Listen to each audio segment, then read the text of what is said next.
एका गाडीने पहिले 60 किलोमीटर अंतर ताशी 30 किलोमीटर पर आवर वेगाने कापले व नंतरचे 90 किलोमीटर अंतर ताशी 60 किलोमीटर पर आवर वेगाने कापले तर संपूर्ण प्रवासातील काय विचारलंय सरासरी वेग किती। आता बघा अंतर दिलंय आणि काय दिलंय आपल्याला वेग दिलाय मग आपल्याला काढावं काय लागणार आहे वेळ बरोबर अंतर भागिले वेग। बरोबर काय सांगितलं त्यांनी एका गाडीने पहिले 60 किलोमीटर अंतर मग पहिले अंतर किती आहे 60 किलोमीटर कितीने कापतोय तो 30 किलोमीटर पर आवर 30 एक 30 30 दुने 60 मग पहिले 60 किलोमीटर अंतर किती तासामध्ये कापतोय तो 2 तासामध्ये।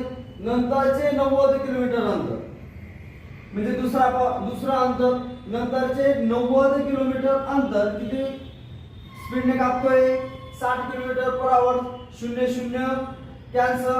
आता 3 ने भाग जातो 3 दुने 6 3 3 9 बे 1 बे 1 बे किती उरला 1 उरला। आता इथं काय करावं लागेल पॉइंट घेतल्यानंतर 0 वाढवते बे 5 आता बघा पहिलं अंतर किती वेळात आलंय 2 तासामध्ये दुसरं अंतर किती वेळात आलंय 1.5 तास म्हणजेच 1.5 तास किती आलंय 1.5 तास। आता सांगितलं काय त्यांनी संपूर्ण प्रवासातील मग संपूर्ण प्रवास किती किलोमीटरचा केलाय पहिले 60 किलोमीटरचा अधिक नंतर किती किलोमीटर केला 90 किलोमीटर छेदामध्ये एकूण वेळ काढायचं काय आपल्याला वेग काढायचा आहे मग वेग बरोबर अंतर भागिले वेळ। मग पहिले 60 किलोमीटर किती तासात आलंय 2 तास नंतरचं 1.5 तास।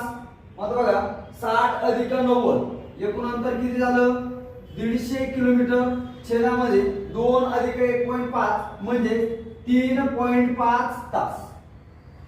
इथं आता खाली छेदामध्ये पॉइंट दिलाय पॉइंट काढण्यासाठी अंशामध्ये काय करावं लागतं आपल्याला हे 0 वाढावं लागतं म्हणजे किती 1500 छेदामध्ये 35। आता दोघं संख्यांना 5 ने भाग जातोय 5 ने भाग द्या 5 7 35 5 3 15 पुढचे दोन 0 आता 300 भागिले 7 7 1 7 7 4 28 उरले 2 7 दुने 14 उरले 6।